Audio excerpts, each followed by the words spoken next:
조선야화를 찾아주셔서 감사합니다. 구독과 좋아요, 알림 설정 부탁드립니다. 오늘도 즐겁고 행복한 시간 되시기 바랍니다. 옛날 강원도의 한 두메산골에 강수덕이라는 청년이 살고 있었습니다. 수덕이는 아주 작은 감자밭을 하나 갖고 있었는데요. 간혹 박첨진의 외양간에서 일을 도와주며 모자란 벌이를 충당했습니다. 덕택의 홀어머니를 모시면서 살기에는 충분했더랬죠. 그러던 어느 날이었습니다. 안개가 잔뜩 끼고 부슬비가 내리는 날 박첨지가 산길을 내려오다가 자빠져서 그만 정강이가 부러진 겁니다. 마을 사람들은 아주 난리가 났습니다. 음의 일을 어쩐다냐. 박첨지 다리가 아주 아작이 나쁘더만. 그러게 말이오. 박첨지가 절에 되면 누가 한양의 소를 데려갈란가? 박첨지는 1년에 한 번 한양의 우시장에 마을 소를 끌고 가서 팔고 오는 일을 했습니다. 마을은 그 돈으로 추운 겨울을 넘겼지요. 그러니 박첨지가 다리가 부러져서 한양의 소를 끌고 가지 못하면 마을은 아주 큰일이 나는 겁니다. 자칫하다가는 겨울을 넘길 쌀이 없게 되는 거지요. 그 뭐시오? 박첨진의 외양간에서 일하는 청년 있지 않어? 수덕인지 뭔지 하는 녀석 말이오? 그 녀석이 짐승을 아주 기깔나게 다루지 않어? 아, 그려. 수덕이라고 있제. 그 녀석이 그런 능력이 있었어? 몸 튼튼하고 건강한 거는 같았는디? 맞아. 수덕이 그 녀석 희한하게 동물을 잘 다룬다니께? 그 기억 안 나?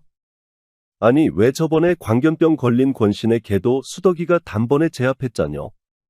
그려, 수덕이 개가 참 특이여. 개뿐만이 아니라 수덕이가 여물을 주려면은 소들이 아주 그냥 음머 소리도 안 내고 가만히 고개만 내리깔고 얌전히 기다린다니까? 내 그걸 보고 얼마나 놀랐는지 몰라. 마을 사람들은 그래서 수덕이에게 박첨지 대신 한양의 소를 몰고 다녀오기를 부탁했습니다. 마음 착한 수덕이는 흔쾌히 승낙했지요. 대신 수덕이가 다녀오는 동안 홀어머니를 마을 사람들이 돌봐주기로 했지요. 수덕이는 곧바로 짐을 꾸려서 여정을 준비했습니다.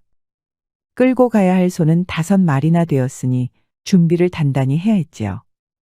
다음 날 이른 아침, 수덕이는 보따리 하나를 짊어지고 외양간의 소들을 끌고 나왔습니다. 그런데 마을 사람들이 다 나와서 수덕이를 기다리고 있었습니다. 이복의 수덕이 설마 걸어서 한양까지 갈 생각이었나? 여기 이 우마차에 소를 매달게. 그리고 이 돈은 우리들이 아름아름 모은 거네. 여비로 쓰게나. 끼니 굶지 말고 단디 챙겨 먹고 요즘 한양 근처에 산적대가 들끓는다고 하니 조심해서 다녀오게. 뭐 이런 걸 다 준비해 주셨습니까요? 어휴, 고마워서 어쩝니까? 어쩌긴 뭘 어째. 이게 박첨지 이 못난 양반 때문에 자네가 고생하는디. 이 정도는 당연히 해줘야지 않겠나? 수덕이는 마을 사람들을 한 명 한 명 꼭 안아주고 마차에 올라탔습니다. 우마차를 모는 것은 처음이었지만 고삐를 쥐자 소들은 얌전히 수덕이의 명령대로 움직였습니다. 그렇게 수덕이의 한양을 향한 여정이 시작되었습니다. 난생 처음 마을을 나서는 것이어서 조금 겁이 났지만 동시에 마음 한켠에는 너무나도 기대가 되었지요. 마침 흐린 하늘이 개이고 밝은 해가 떴습니다. 수덕이의 여행길을 축복하는 듯 했죠. 수덕이는 난생 처음 보는 산과 숲 그리고 시냇가를 보니 더더욱 심장이 두근거렸습니다. 수덕이는 산길을 지나 강을 건너고 또 다른 이름 모를 산을 넘었습니다. 수덕이는 소들이 쉴 때만 같이 멈춰서 휴식을 취했습니다. 중간에 멈추는 일이 거의 없었지요. 한시라도 빨리 한양에 도착하여 무사히 소를 팔고 마을로 돌아와야 했습니다. 그래서 수덕이는 잠은 물론이고 먹고 싸는 것까지도 마부석에서 모두 해결했답니다. 그러다 보니 온몸이 뻐근한 것이 아죽죽을 맛이었습니다. 저녁 이슬을 하도 맞다 보니 뼈마디가 시렸지요. 그래도 얼추 길을 반절은 왔으니 조금은 마음이 놓였습니다. 도저히 안 되겠다. 지금 아주 사람 꼴이 아니구나. 이번 길에 마을이 나오면 하룻밤 묵고 마저 가야겠다. 수덕이는 그렇게 결심하고 다음 마을이 나오기를 기다렸습니다. 오늘은 선선했지만 바람이 많이 불어서 소들이 마차를 끌기 힘겨워했습니다. 어느새 해도 뉘엿뉘엿 지더니 주변이 어두워졌습니다. 비라도 한바탕 내릴 기세였죠. 그런데 저 멀리 연기가 무럭무럭 피어오르는 것이 보였습니다. 다름 아니라 역참 마을이었지요. 옳거니 저기 마을이 있구나. 주막에 들려서 뜨끈한 국밥 한 그릇하고 목욕 한바탕 할 수 있으면 좋겠다. 어서 가자 갑돌아 빵떡아. 워이 워이. 수덕이는 소들을 독려하여 마을에 들어섰습니다. 수덕이네 마을과 별반 다를 바 없어 보이는 깡촌이었죠. 그래도 마구간이 있는 주막이 하나 보였습니다. 수덕이는 마구간에 마차와 소를 두고 주막에 들어섰습니다. 주막에 들어서자 따뜻한 공기와 구수한 밥 냄새가 났습니다. 냄새만 맡아도 절로 기운이 나는 것 같죠. 어서 오쇼. 어이구, 이 양반 어디 똥밭에서 구르기라도 했나? 돈은 있소. 오랫동안 쉬지 않고 여행을 하였더니 이렇게 됐구만요. 돈은 있으니 걱정 마시고 거기 그 국밥이나 한 그릇 주쇼. 저저 그 육전도 맛나 보이는데 몇 점 주시구랴. 정말 돈 있는 거 맞지요? 거참 사람이 속고만 살았나. 보쇼 여기 있잖소. 정 못 믿어오면 선불로 드릴게. 아이구마, 미안어이. 여기가 영 외지다 보니까 별놈들이 다 와서 그렇소. 내 금방 음식 내올 터니 여기 동동주라도 한 잔 마시고 이끌야. 주모는 사과하면서 동동주를 사발 그릇에 가득 담아주었습니다. 미안한 마음에 공짜로 준 것이지요. 수덕이는 꾸벅 인사를 하고 시원한 동동주를 들이켰는데 순간 목구멍이 탁 트이면서 머릿속이 환해졌습니다. 마차를 몰면서 마신 먼지가 싹 씻기는 듯 했지요. 이윽고 주모가 주방에서 국밥 한 그릇과 육전 5점을 고봉밥에 얹어서 상을 내어왔습니다. 넉넉하게 담았소. 맛나게 드쇼. 아이고 고맙소. 수덕이는 걸신 들린 듯이 머리를 박고 음식을 해치웠습니다. 오랜만에 제대로 된 밥을 먹으니 정말 살 것 같았지요. 수덕이는 그릇을 비웠습니다. 곧바로 잠이 밀려오는데 아무래도 하루는 주막에서 묵고 가야 할 것 같았지요. 수덕이는 하룻밤 주막에서 묵으며 깨끗이 씻고 푹 잔 다음 아침 일찍 떠날 계획을 세웠습니다. 여기 방 하나만 내주시오. 삼전이요. 내 방에 이불이랑 베개 넣어줄 테니 여기서 좀 기다리고 있으쇼. 주모는 그리 말하고 수덕이의 방을 정리하러 자리를 비웠습니다. 그 사이 시간이 빈 수덕이는 주막 안을 둘러보았지요. 역참마을이다 보니 각양각색의 사람들이 앉아서 술이나 밥을 먹고 있었습니다. 그 중에는 한 탁자에 6명가량의 사내들이 몰려앉아 투전을 하고 있는 모습도 보였습니다. 수덕이는 투전 같은 놀이를 즐기지는 않았지만 마을에서 어른들이 곧자라는 것을 구경한 적이 있었기 때문에 하는 방법은 알고 있었지요. 그런데 투전을 하는 패거리들 사이에는 남정네 옷을 입은 예쁘장한 여인네가 껴있었습니다. 아마 눈썰미가 좋은 수덕이만 여인네가 남장을 하고 있는 것을 눈치를 챈 것 같았습니다. 주변 사내들은 아무도 여인이라는 것을 알아채지 못했죠. 이번 판 먹지는 이 몸이요. 옛다 팔끝 들머리지. 해, 오늘 아주 끝발이 잘 서는구만. 사내가 껄껄 웃으며 탁자에 올려진 돈에 손을 뻗었습니다. 그러자 남장을 한 여인네가 돈을 쥐려는 사내의 손을 붙잡았습니다. 그리고 자신의 패를 보였지요. 어허, 너무 승리를 너무 성급하게 확신하는구만. 뭐야? 장기 갑오 굳굿이요. 아쉽게 됐소. 여인네는 그러면서 사내가 손을 쳐내고 돈을 가져갔습니다. 그러자 사내는 얼굴이 시뻘개져서 벌떡 일어났습니다. 이 자식 이거 완전 사기꾼 아니야? 그래, 어떻게 갑오 굳굿이 나오는 거지? 방금 전 판에서도 다 쓸어가 놓고는 어떻게 매번 이기냐 이 말이야. 진정들 하시오. 지는 날이 있으면 이기는 날도 있겠지. 오늘 내가 운이 좀 따랐던 거겠지. 무얼 사기를 친다는 거요. 자자, 개평들 넉넉히 챙겨드릴 테니까 너무 열내지 마시구랴. 이놈 보게? 사기 치는 게 맞는가 보구만. 그러니 개평을 주느니 마느니 하지. 사내들은 잔뜩 흥분해서 여인네에게 윽박질렀습니다. 이를 멀찍이 지켜보던 수덕이는 얼굴을 찌푸렸습니다. 뒤편에서 지켜보고 있었는데 사내들의 말처럼 여인네가 사기를 치는 정황은 없었기 때문입니다. 그래도 쓸데없는 시비에 휘말리기 싫었던 수덕이는 잠자코 앉아 있었습니다. 그런데 사내들이 흥분해가지고는 여인네의 돈을 빼앗으려는 겁니다. 이에 수덕이도 더 이상 모른 척 할 수 없었습니다. 이보시오. 사내들이 연약한 여인네 앞에서 무슨 추태요. 아무렴 결과에 승복할 줄 알아야지. 진정들 하고 다들 앉으시오. 뭐야? 이놈이 여자라고. 어쩐지 이상하다 했어. 그래, 그러니까 사기나 치지. 사기를 친 적 없다고 그러네. 그리고 이는 사정이 있어서 그런 거요. 진정하시오. 괜히 소란 만들지 맙시다. 저놈도 전염 패거리 아냐? 이것들이 쌍으로 우리를 엿먹였구나? 수덕이가 말리기 위해 끼어들었지만 상황은 더욱 나빠지고 말았습니다. 사내들은 여인네가 남장을 하고 있다는 것을 빌미로 아예 사기꾼이라고 확신해버린 겁니다. 게다가 수덕이도 한패라고 생각하여 싸움이 벌어졌습니다. 너희들은 오늘 제삿날이다. 먼저 산적처럼 털이 수북하게 난 사내가 여인네에게 달려들었습니다. 그런데 그 순간 여인네는 자리에서 벌떡 일어나는 것과 동시에 몸을 부드럽게 빙글 뒤돌더니 무게를 실어 사내를 차버렸습니다. 사내는 여인네의 뒤차기를 맞고 반대편으로 튕겨 나가버렸습니다. 그리고는 술을 마시던 탁자에 뒤엎으며 나동그라졌죠. 기절했는지 쓰러져서는 꼼짝도 못했습니다. 인연이 미쳤구나? 오늘 아주 혼쭐을 내주마? 그대들이 먼저 시작한 거요.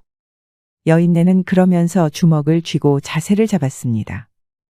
그런데 다른 자리에서도 싸움이 시작됐습니다.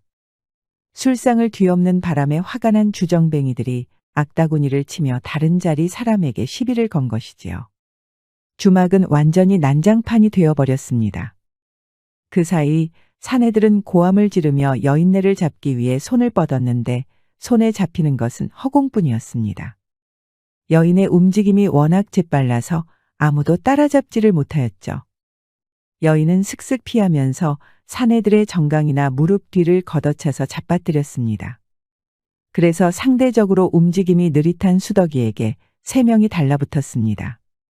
수덕이는 힘도 세고 용감했지만 태어나서 쌈박질을 해본 적이 없어서 두 팔을 들어 올려서 우직하게 주먹질과 발길질을 막고만 있을 뿐이었습니다. 그런데 사내들은 도통 아무리 세게 때려도 무슨 바위를 두들기는 기분이 들 뿐이었죠. 그만들 하시오. 이거 참 남의 가게에서 무슨 행패요. 수덕이는 참다 기어코 팔을 휘저었습니다. 그런데 한 놈이 그 주먹에 얻어맞고 강냉이를 우수수 뿌리며 쓰려졌죠. 무시무시한 힘이었습니다. 그때 한 녀석이 살금살금 여인네의 뒤를 노리고 다가가고 있었습니다. 아무렴 그래도 그렇지 비겁하게 뒤를 노리다니 그것도 아녀자에게 말이죠. 수덕이는 화가 머리끝까지 나서 노도와 같은 함성을 지르며 여인네의 뒤를 덮치려는 사내에게 몸통 박치기를 날렸습니다. 수덕이의 큰 덩치에 부딪힌 사내는 무슨 멧돼지에게 충돌한 기분이었죠. 사내는 바람 빠진 소리를 내며 주막에 나무벽을 박살내고 고꾸라졌습니다.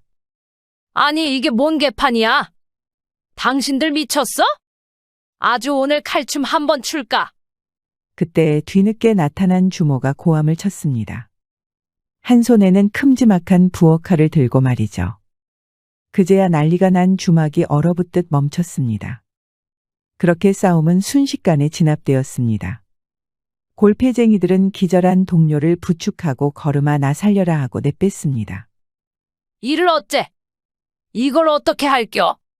나랑 같이 관하로 가서 아주 끝장을 볼까? 미안하게 되었소. 면목이 없구려. 아무리 저들이 먼저 시작한 싸움이라지만 내 책임이 있소. 자, 이 정도면 되겠소? 여인네는 그러면서 골패로 따낸 돈 대부분을 주모에게 내밀었습니다. 그러자 주모는 찡그린 얼굴을 갑자기 활짝 피면서 여인네의 어깨를 두드렸습니다. 아유, 뭐 주막을 하다 보면 이런 일 저런 일이 있을 수 있는 게지. 뭐 또 정리하면 금방이요. 이봐, 술 깨나 처먹었으면 청소나 좀 돕게. 그러면 내 알아 할 테니 거방에 가서들 푹 쉬시오. 한층 살가워진 주모의 태도에 수덕이는 뒷머리를 극적였습니다. 어쩌다 보니 싸움판에 껴버렸고 또 어찌하다 보니 대충 다 수습되었으니 말입니다. 여인네는 그런 수덕이에게 허리를 숙이며 꾸벅절했습니다. 고맙소 나그네 양반. 자네가 아니었으면 아주 큰일이 날 뻔했네. 내 이름은 정아라니요. 감사 인사는 되었수다. 나는 강수덕이요. 내 아무리 촌뜨기라지만 사내된 도리로 여인네 한 명에게 드자비질하는 무례배들을 좌시할 수 없었을 뿐이외다. 아니 그런데 도대체 내가 여자인 걸 어떻게 안 거요? 어떻게 알기는? 척 보면 척이지. 사내가 어찌 이리 곱게 생겼겠소?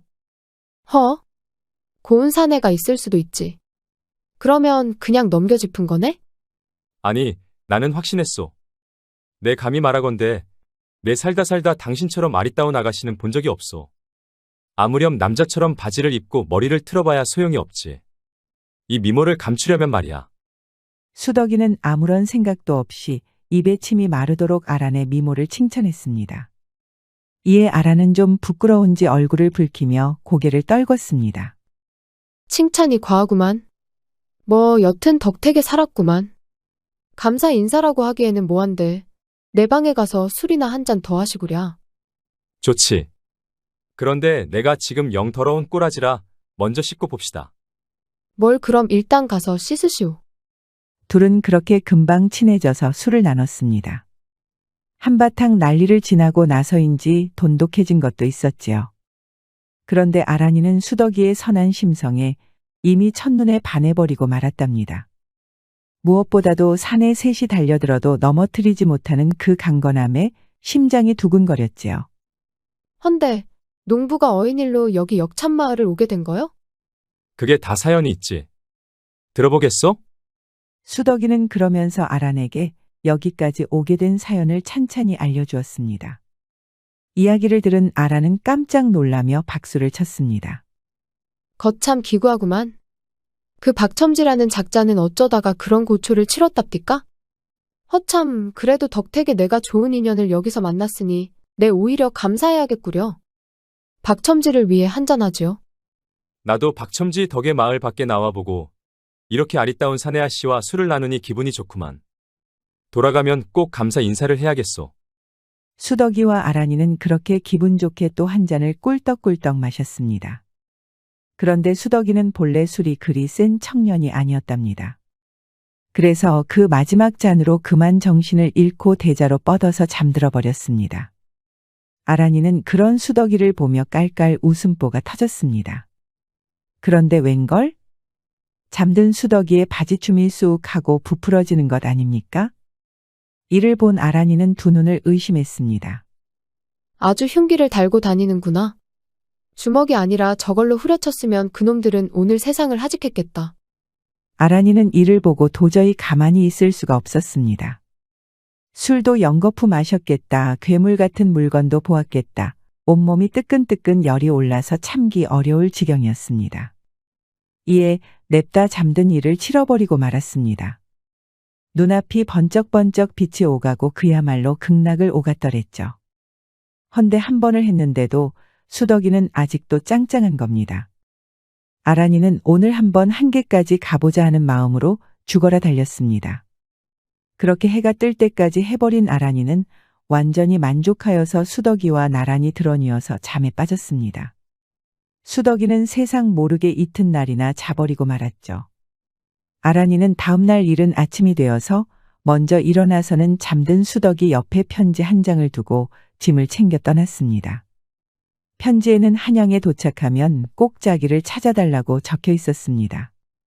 뒤늦게 깨어난 수덕이는 이틀이나 주막에서 보낸 것에 당황하며 편지를 읽어볼 생각도 못하고 곧바로 마차를 끌고 다시 여행길에 올랐습니다. 여행길은 아주 순조로웠습니다. 이제 산 하나만 넘으면 한양이 보일 터였지요. 날은 아주 화창했고 바람도 선선히 불어왔습니다. 길도 아주 잘 닦여 있어서 더할 나위 없었지요.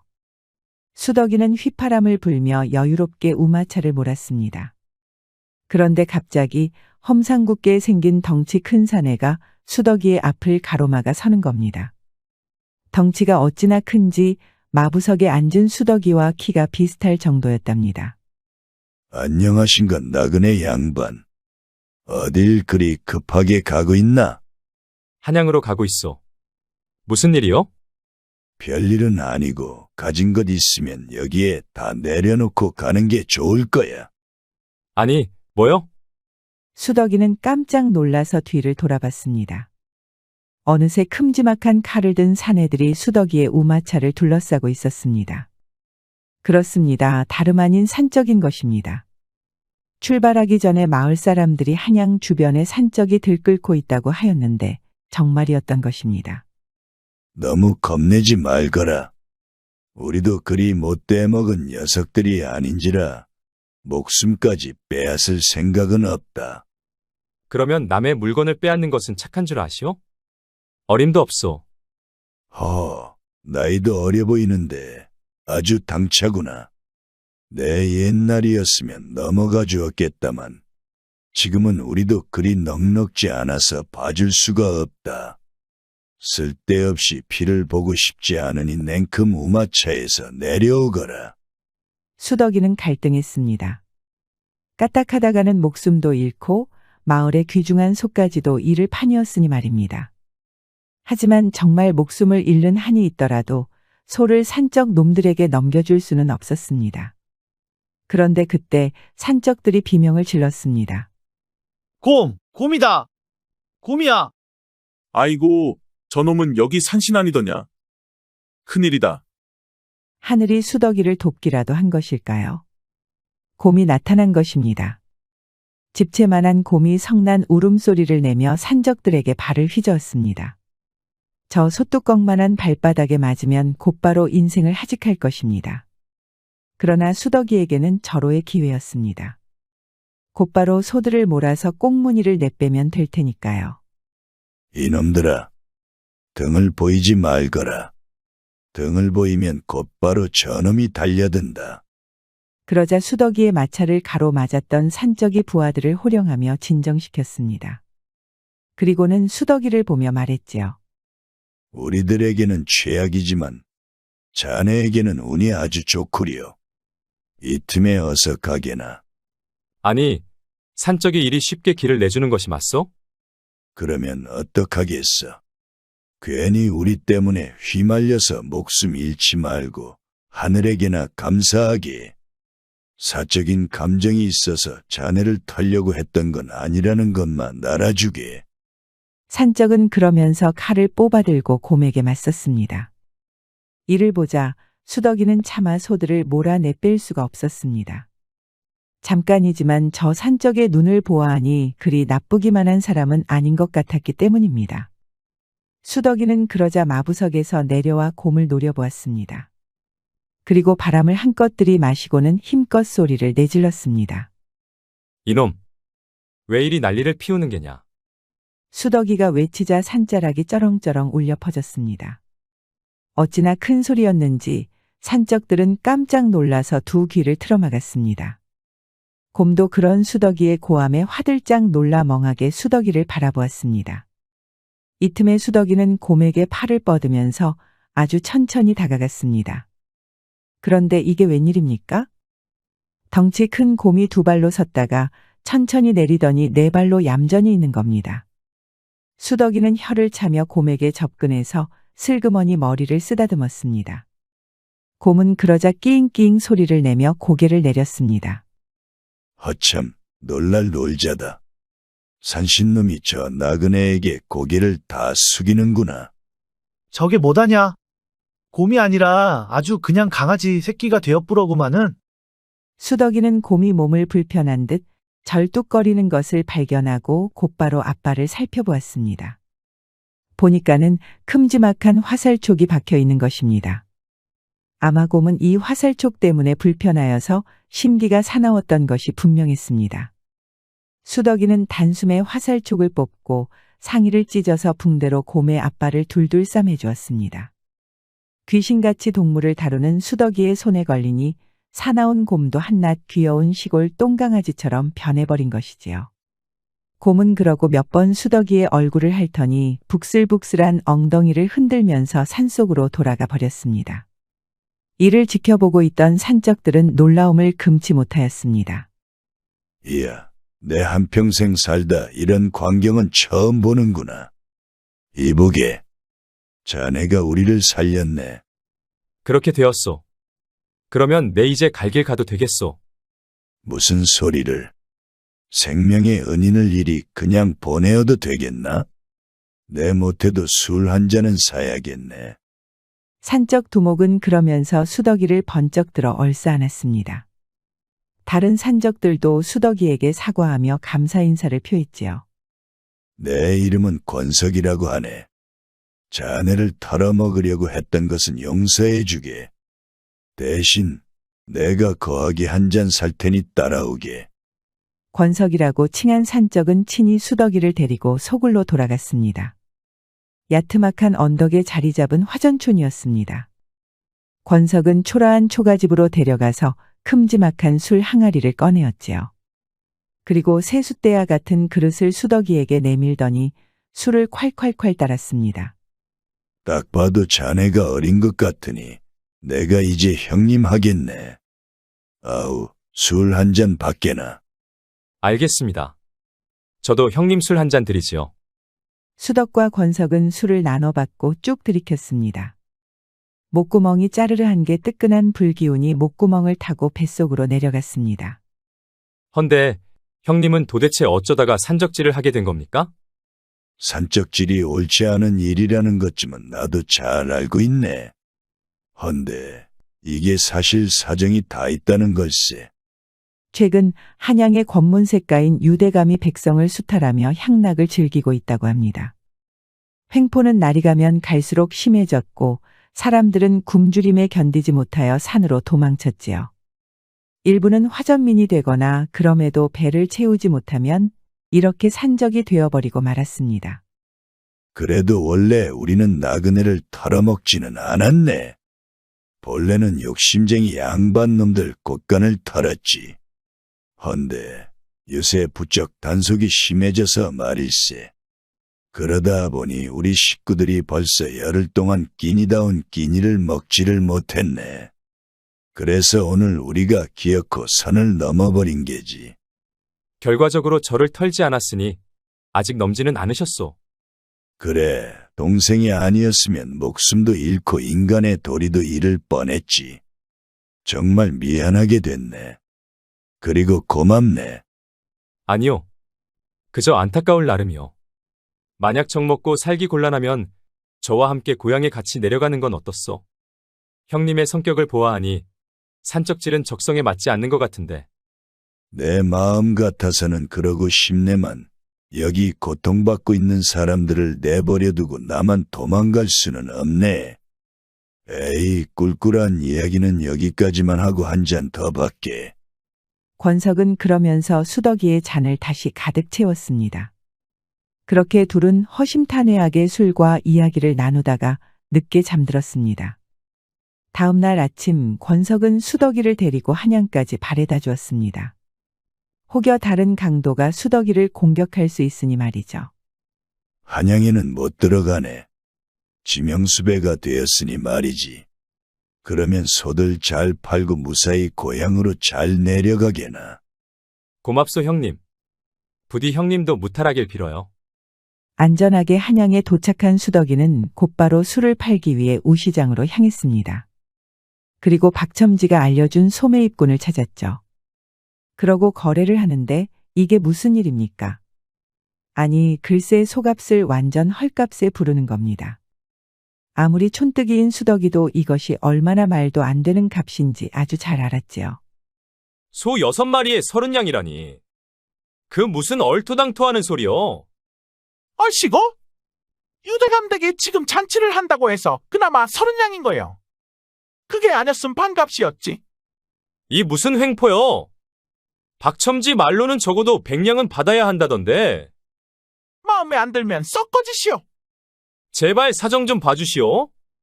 그 돈이 없으면 우리 마을 사람들은 이번 겨울을 넘기지 못해요. 그러면 35냥에 주시던가.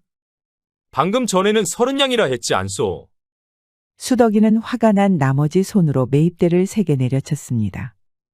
그러자 소매입구는 곧바로 수덕이가 난동을 피운다고 포조를 불렀지요. 수덕이는 그렇게 관아에 끌려갔고 곤장을 맞는 것뿐만 아니라 속까지도 모두 빼앗겼습니다. 엉망이 된 수덕이는 저작거리에 내팽겨졌죠. 곤장이 아픈 것보다 소를 모두 잃은 것이 더 마음 아팠습니다. 수덕이는 흙바닥에 주저앉아 좌절했지요. 그때 누군가가 수덕이의 어깨를 두드렸습니다. 뭔가 싶어서 고개를 돌렸는데 두 눈이 번쩍 뜨일 만큼 아리따운 아가씨가 수덕이를 내려다보고 있더랍니다. 그런데 어디선가 뵌 듯한 얼굴이어서 골똘히 바라보니 이럴 수가 다름 아닌 아란이었습니다. 이게 누구야? 아란이 아니야. 이렇게 여자 옷을 입고 있어서 못 알아보았네. 아주 높은 벼슬 집안 아씨였구만. 급하게 나오느라 서신을 남기고 갔는데 보아하니 읽지 못한 것 같군요. 그래도 이렇게 다시 만나게 되었으니 하늘이 도운 것이 틀림없네요. 아라나 씨는 양갓집 교수 차림을 하고 있어서인지 말투도 아주 고상해졌습니다. 아라나 씨는 수덕이에게 여기서 왜 이러고 있냐고 물었지요. 수덕이는 지금까지 있었던 일을 소상히 알려주었습니다. 이에 아라나 씨는 여기가 아니라 일단 자기 집에 가서 마저 이야기를 하자고 데리고 갔지요. 그런 일들이 있었구려. 거참 안 되었어요. 사실 이와 관련해서 더 충고해주고 싶었는데 저도 경황이 없어서 못하였네요. 헌데 드디어 이제는 모든 것을 말할 수 있을 것 같아요. 제가 남장을 하고 있었던 이유도 이와 관련된 것이에요. 아라나 씨는 그러면서 차분히 이야기했습니다. 아라나 씨의 집안도 한때 한양의 명문가로 이름을 떨쳤습니다. 허나 유대감이 매관매직과 비리로 높은 자리를 꿰차면서 임금님에게 바른 말을 하는 사람들은 차례대로 멸문시키고 입을 틀어막았지요. 그 탓에 양민들의 삶은 날로 피폐해졌고 탐관오리들이 큰 소리를 떵떵 치며 살고 있었습니다. 상인들도 타락한 관리들에게 아첨하면서 사리사욕을 채우기에 바빴지요. 수덕이의 소를 강탈해간 소매입군도 유대감의 잔치를 명목으로 이런 짓을 저지른 것이었습니다. 그야말로 통탄할 노릇이죠. 우리의 아라나 씨는 유대감의 비리를 낱낱이 고발할 증자 모았고 혹여 유대감의 무리들에게 뒤를 잡힐 수 있어 남장을 하고 돌아다녔던 것입니다. 유대감은 지금까지 탈세를 하고 비리와 뇌물을 받은 문서를 안방 금고에 숨겨뒀어요. 이에 유대감의 경계가 흐트러지는 환갑 잔칫날에 걸기하기로 하였죠. 그런데 누가 감히 차마 삼엄한 유대감 댁을 쳐들어가겠다고 나서겠어요. 동료들이 부족하여 지금은 희망이 꺾인 상황이죠. 내가 도와주겠소. 그리고 내가 부탁을 할 만한 동료도 알고 있지. 그 말이 참말이에요? 어디서 그런 친구를 사귀었나요? 수덕이는 아라나 씨의 질문에 빙긋 웃었습니다. 지금 같은 상황에서 떠올릴 수 있는 사람은 한 명밖에 없었거든요. 이후 수덕이는 곧바로 권석이가 있는 소굴로 가서 사정을 설명하였습니다. 이를 들은 권석이는 화색을 보이며 당장 걸기를 시작하고 하였습니다. 그렇게 양반가 아라나 씨와 산적무리 두목권석 그리고 촌뜨기 시골 농부 수덕이가 연합하여 잔칫날 밤에 모였습니다.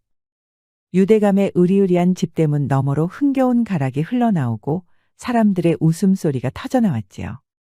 백성들은 끼니를 하도 골아서 산의 소나무 껍질을 벗겨먹고 토죽을 만들어서 배를 채우고 있는데 말이죠.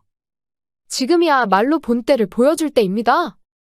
이놈들, 오늘 밤 우리의 분노를 맛보거라. 무리들은 횃불을 높이 치켜들고 바위를 가득 실은 수레를 밀어서 유대감의 대문에 들이받았습니다. 단단한 대문은 우지끈하더니 부서지고 단숨에 부서졌습니다. 이에 분노한 백성들이 물밀리듯 유대감 댁으로 쳐들어갔습니다. 웬 놈들이냐?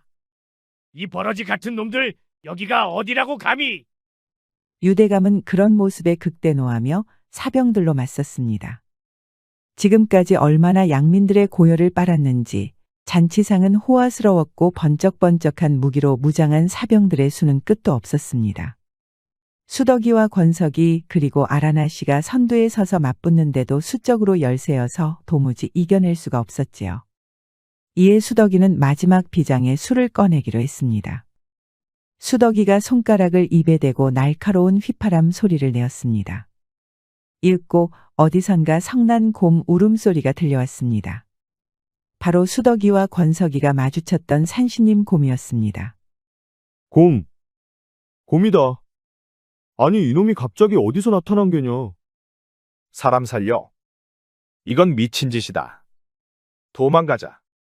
곰이 나타나서 주변을 마구 휘저어대니 사병들의 기세는 금방 꺾여버렸습니다. 이들은 창과 방패를 내던지고 꽁무니를 빼버렸습니다. 그렇게 백성들은 유대감의 집을 완전히 점거해버렸고 유대감도 오랏줄에 묶여 사로잡혔습니다. 그 틈에 권석은 곡간을 열어 지금까지 유대감이 백성들로부터 수탈한 재물과 쌀을 모두 나눠주었습니다.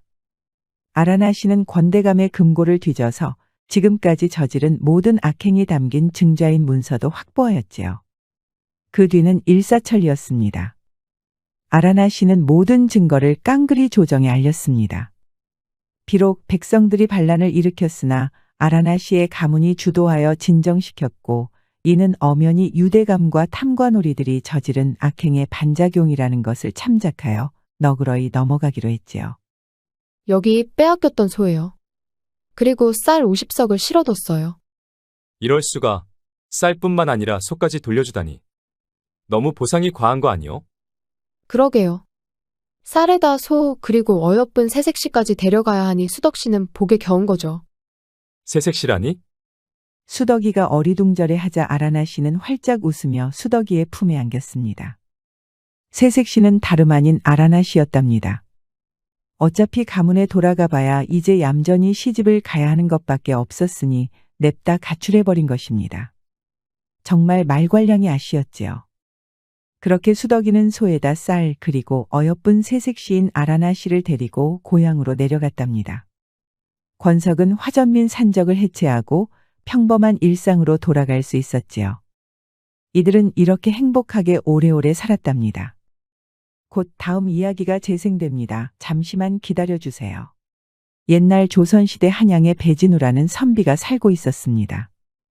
배선비는 과거에는 급제하였으나 좀처럼 벼슬살이를 시작하지 못하고 있었습니다. 오늘도 배선비는 정자에 앉아서 할 일 없이 부채나 펄럭이고 있었죠. 벼슬길도 집안 따라가는구나. 나처럼 한미한 가문 출신은 참하관 벼슬도 하늘의 별 따기로고. 당시에는 권세가에서 태어나 든든한 뒷배를 등에 업지 않으면 과거에 급제해봐야 관직에 오를 수가 없었답니다. 자리가 날 때까지 세워라 내워라 기다리고 있어야 했지요. 그런데 한번 관직에 오른 양반들이 쉽게 자리를 빼겠습니까? 어림도 없는 소리죠. 너무 낙담하지 마시지요, 도련님. 저는 지금까지 살면서 도련님처럼 똘똘한 분은 본 적이 없습니다요. 기다리는 자에게 복이 온다는데 조만간 좋은 소식이 있을 겁니다. 이놈아, 아무리 그래도 그렇지 겨울을 몇 번이나 보냈는데 얼마나 더 넉넉고 있어야겠느냐? 감나무 아래에서 입 벌리고 언제 감이 떨어지나 기다리고 있는 꼴 아니냐? 복은 제 발로 굴러들어오지 않는 법이다. 배선비는 한탄하며 신경질적으로 부채를 펼쳤습니다. 날이 더운 것도 있었지만 속에 열불이 터져서 아무리 부채를 붙여도 더위가 가시지를 않았습니다. 그럼 어찌합니까요? 아니면 어디 산 좋고 물 좋은 곳으로 마실이나 한번 다녀오시는 것이 어떻습니까? 옛끼 이놈아. 내 아무리 논팽이처럼 있는 상황이라지만 아들 땐 도리로 탱자탱자 놀러 다닐 수 있겠느냐? 아이 참, 그게 다르면 다르고 귀에 걸면 귀걸이 코에 걸면 코걸이인 것 아니겠습니까? 저 같은 무식한 놈이 밖에 싸돌아다니면 그저 노는 것이겠지만 도련님처럼 명석한 분이면 그래, 이른바 견문을 쌓는 일 아닙니까? 그야말로 실전 공부이지요. 나도 내 녀석처럼 쌔바닥에 참기름을 듬뿍 바른 머슴은 본 적이 없구나. 그래, 그거 참 그럴듯하다. 실로 실학의 대가였던 영암 유득공 또한 전국을 유랑하며 천하의 견문을 넓히고 이를 바탕으로 발해고를 편찬하여 우리 한민족의 찬란한 역사를 낱낱이 밝혀내었으니 그 업적이 가히 후세의 길이 전할 만하도다. 배선비는 허허 웃으며 자리에서 일어났습니다. 때로는 아래 것들의 조언도 귀담아 들어야 하는 법이었습니다. 머슴인 장도리의 말은 확실히 맞는 말이었지요. 이봐라 장돌아. 짐을 꾸리거라. 어디 한번 우리 둘이서 조선팔도를 유랑해보자꾸나. 뭐라고쇼? 조선팔도 말입니까? 팔도는 좀 너무 많고 이도나 일도는 어떻습니까? 이놈아, 사내가 칼을 뽑았으면 애호박이든 수박이든 뭐든 썰어야 하지 않겠느냐? 그러면 저기 뭐야, 그 석찬이나 응수를 데려가는 것이 어떠십니까? 놈들이 더 건강하고 몸도 날렵니다요. 저는 거 뭐시냐? 요즘 허리가 아파서. 나는 너처럼 명석한 머슴이 퍽마음에 든다. 그럼. 장돌이만 있으면 천군만마나 다름없지. 그러니 어서 짐이나 꾸리거라. 장돌이는 변명을 주섬주섬 내뱉으며 어떻게든 빠져나가 보려 했지만 소용없었습니다. 결국 장돌이는 죽을 상을 하며 꾸역꾸역 짐을 꾸리고 배선비와 함께 길을 떠났습니다. 땅이 꺼지라고 한숨을 내쉬는 장돌이와 달리 배선비는 희망으로 잔뜩 들떠 있었습니다. 이번 여행으로 귀중한 가르침을 얻을 수도 있으니까 말이죠. 어쩌면 견문을 넓혀서 과거를 다시 보고 더 높은 점수를 획득해서 벼슬자리를 따낼 수도 있었습니다. 아니면 훌륭한 보고서를 작성하여 상부에 높은 고가를 올릴 수도 있겠지요. 그렇게 희망찬 배선비의 여행을 축복하듯 하늘의 태양도 쨍쨍 빛났습니다. 하지만 그런 들뜬 기분도 잠시였습니다. 배선비가 고을을 나와 굽이진 산길을 따라 걷고 나지막한 언덕을 몇 개쯤 넘었는데 갑자기 장대 같은 비가 쏟아지는 겁니다. 그렇습니다. 때마침 장마가 시작된 것이지요. 그럼에도 배선비는 멈추지 않았습니다. 아이고 도련님. 비가 너무 쏟아집니다. 이거 한 치 앞도 안 보이는데 너무 위험합니다요. 그냥 적당한 주막에서 하룻밤 묵고 내일 다시 길을 떠나는 게 낫지 않겠습니까? 이력지추의 기세로 작금의 태양이 만천하를 뜨겁게 달구어 삼복의 더위가 극에 달하였으나 하늘이 시의적절하게도 서늘한 비를 내려주심에 천운을 만끽하지 않을 수 없구나.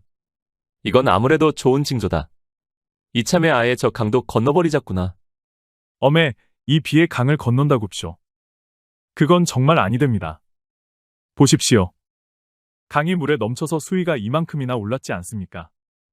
지금 같은 상황에서는 용왕님도 물에 쓸려 내려갑니다요.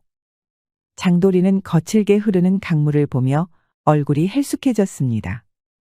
제정신 박힌 사람이라면 이런 날에 강을 건너는 미친 짓은 하지 않겠지요. 그러나 우리의 배선비는 막무가내였습니다. 뭘 이런 걸 가지고 그러느냐. 저기 튼튼한 돌다리가 있으니 저걸 건너면 되겠다. 돌다리야 튼튼하건대 저희가 돌다리만큼 튼튼하지는 않지 않습니까? 물살이 거세어서 자칫 잘못하면 비명행사합니다요. 으이구 이 겁쟁이 녀석.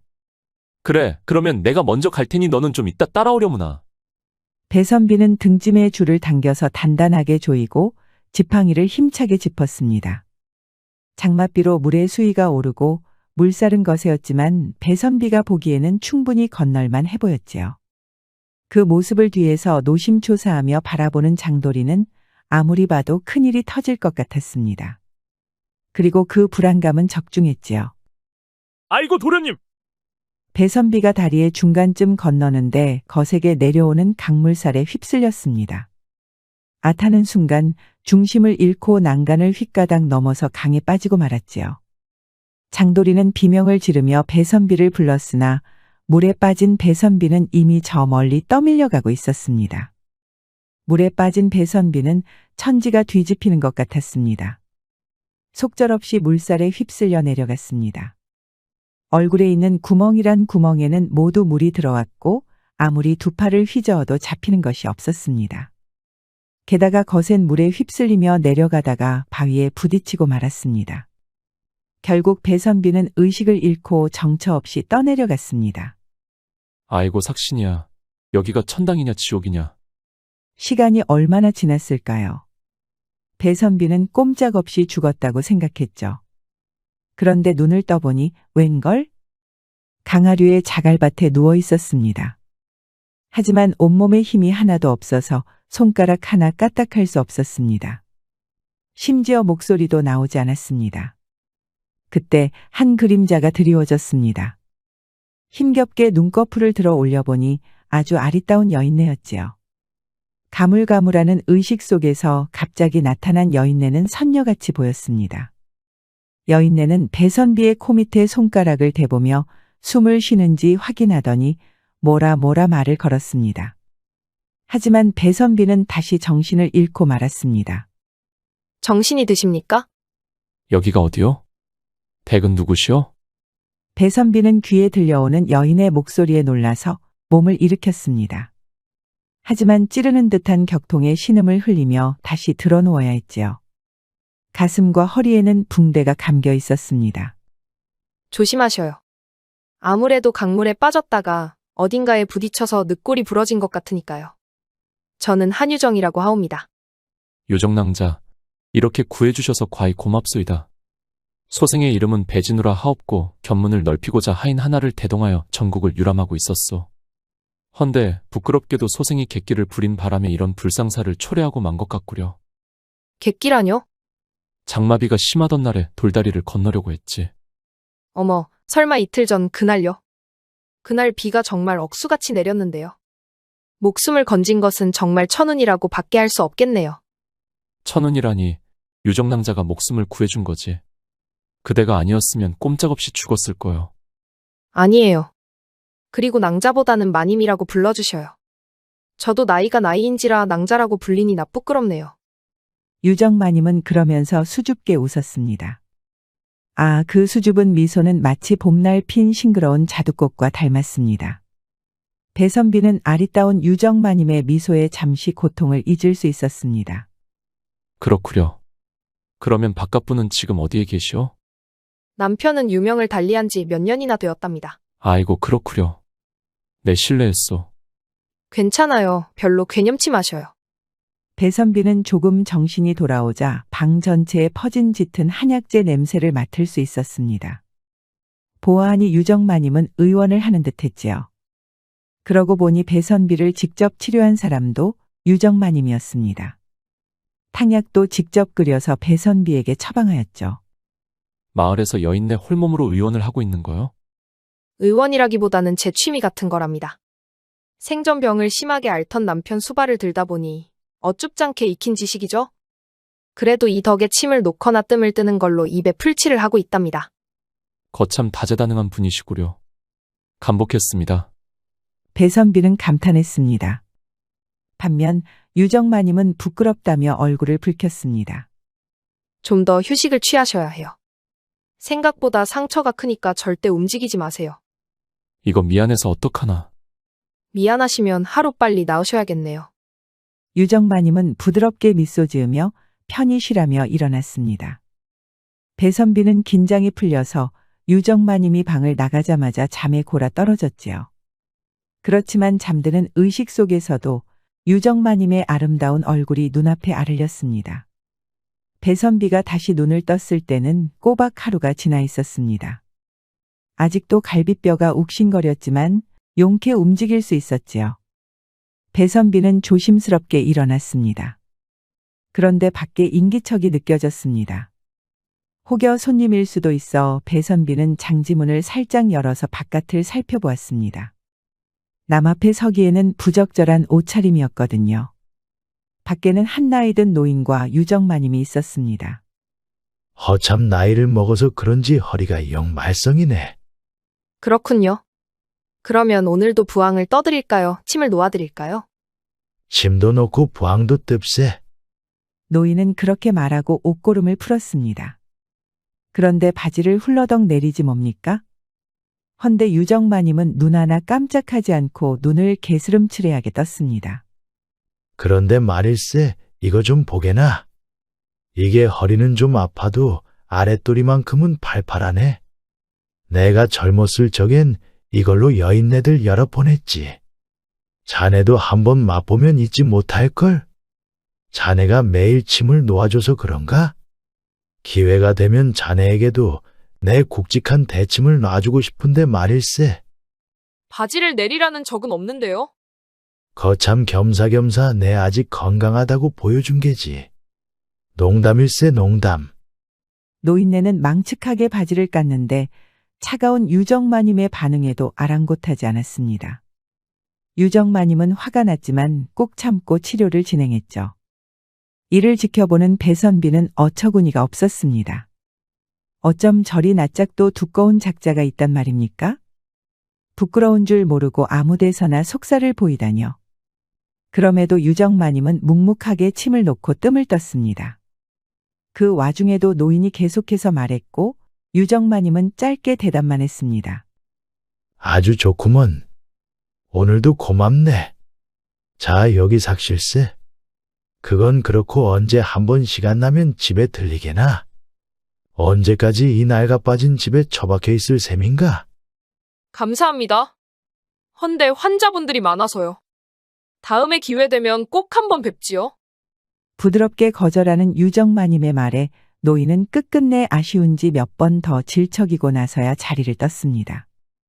배선비는 노인이 나가자 조심스럽게 문을 열고 나왔습니다. 그러자 유정마님이 차가운 표정을 지우고 화사하게 웃으며 맞이했습니다. 몸은 좀 나으셨나 보네요?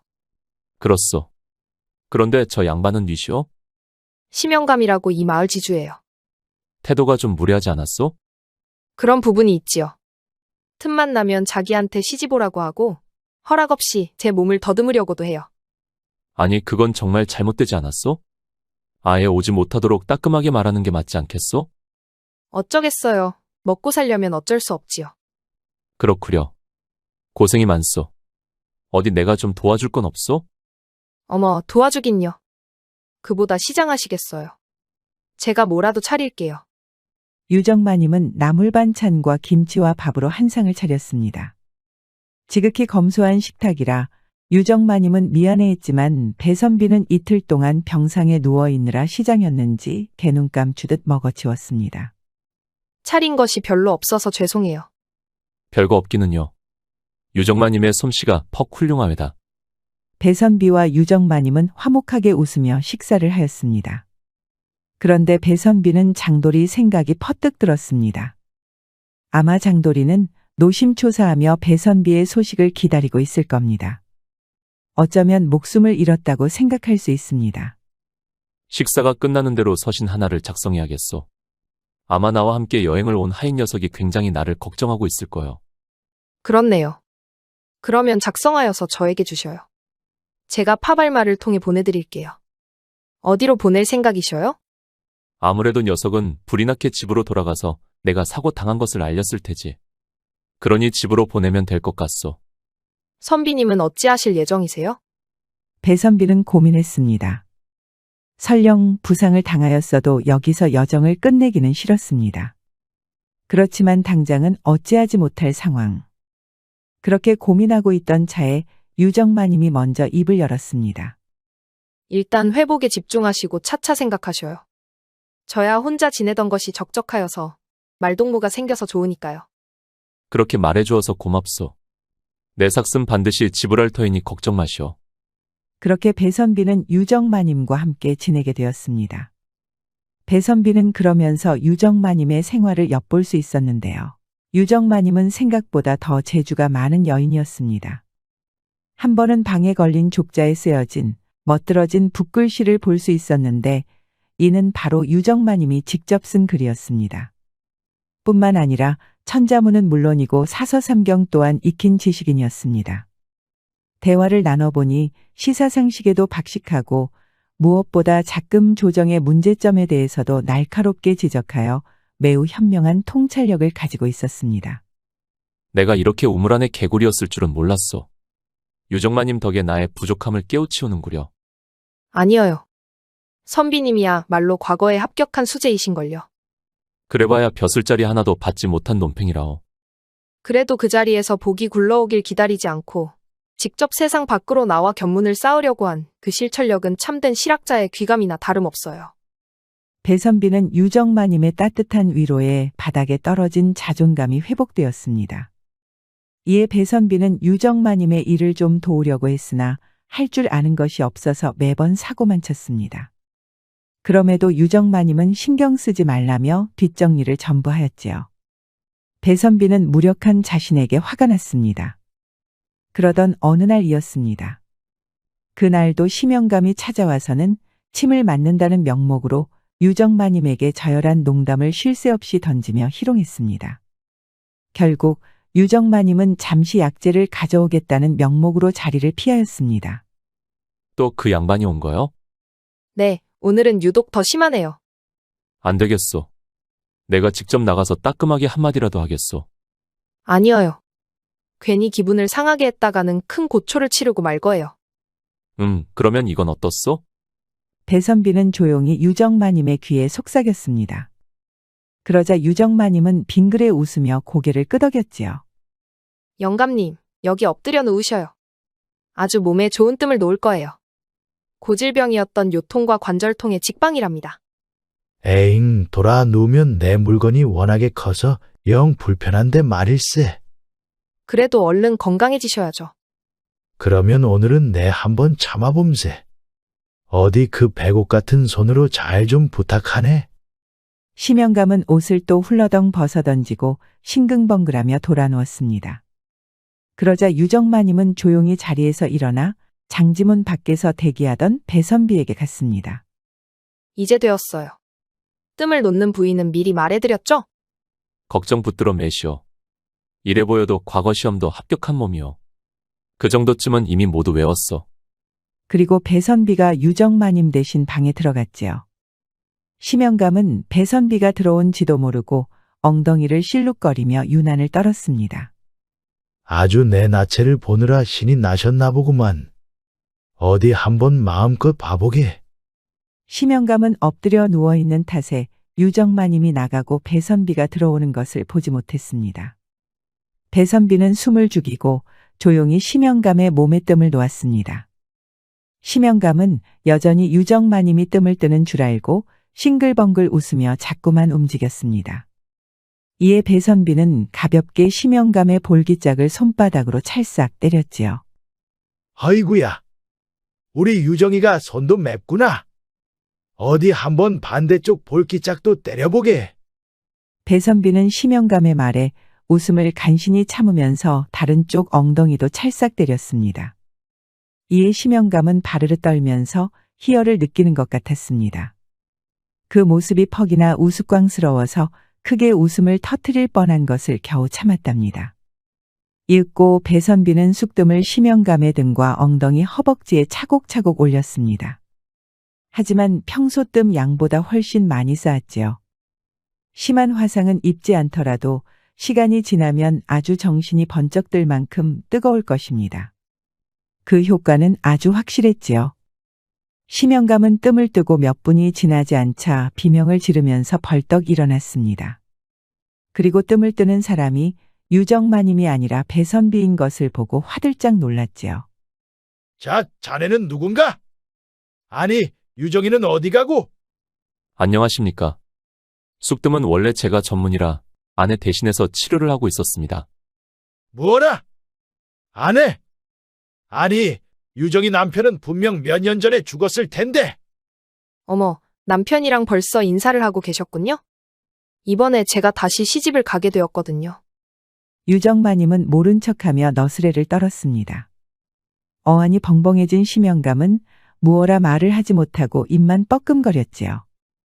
배선비와 유정마님의 장난이 아주 제대로 먹혔습니다.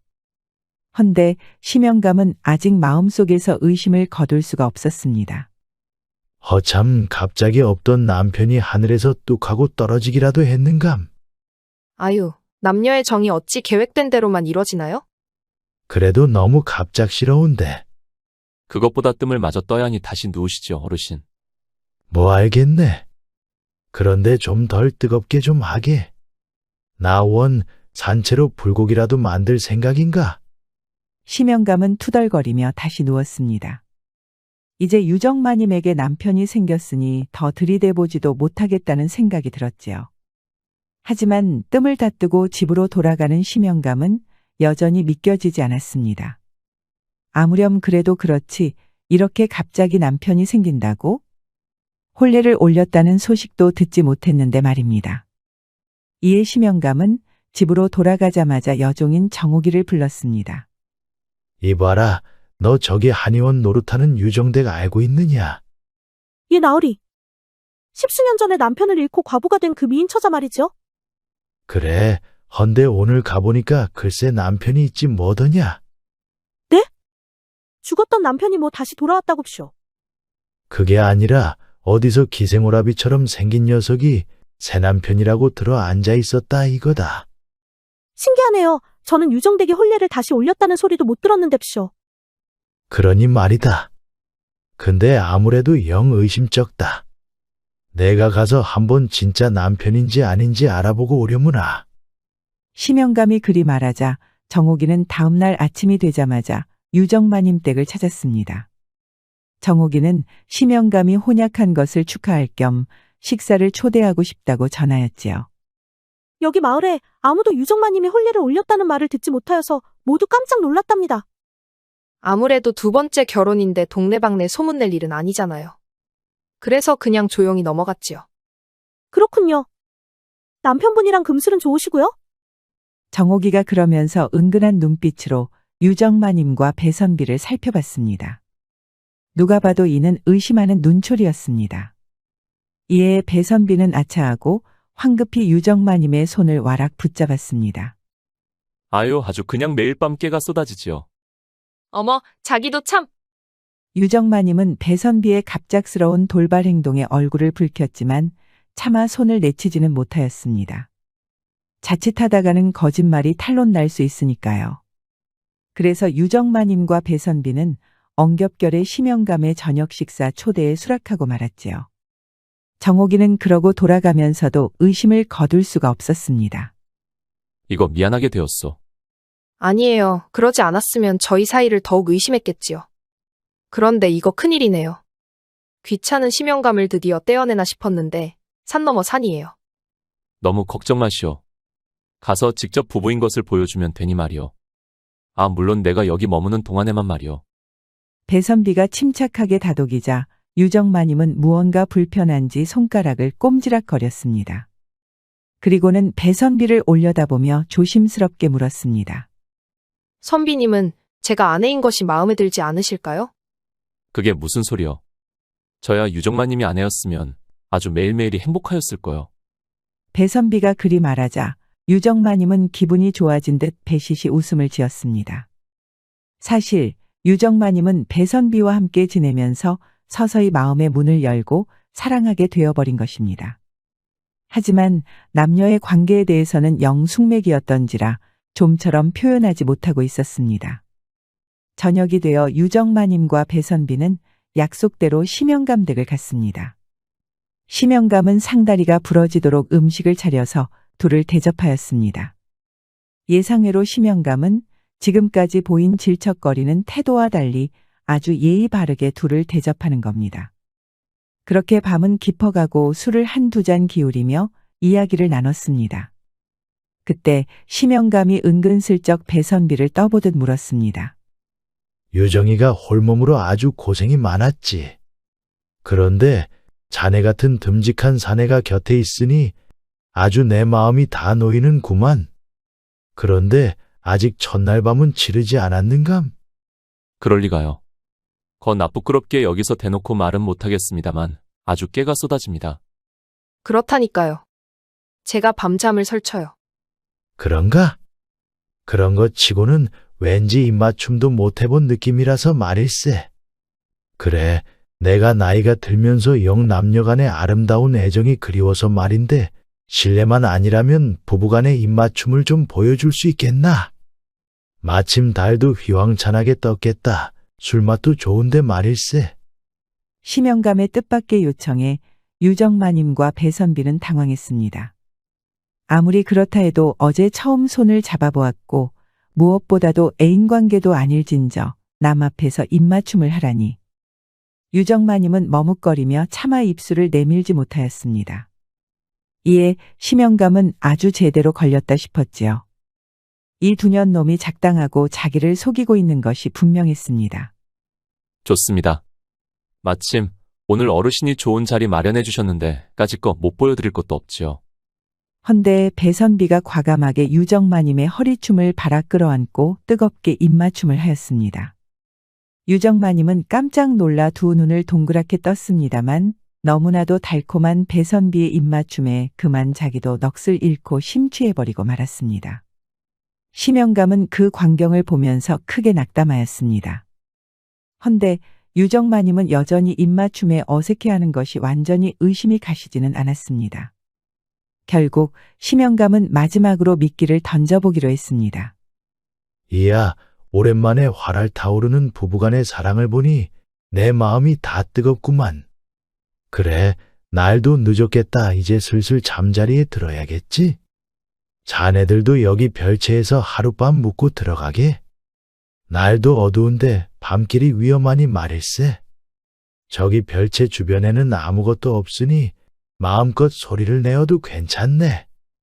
심영감이 실실 웃으며 배선비와 유정마님에게 제안했습니다.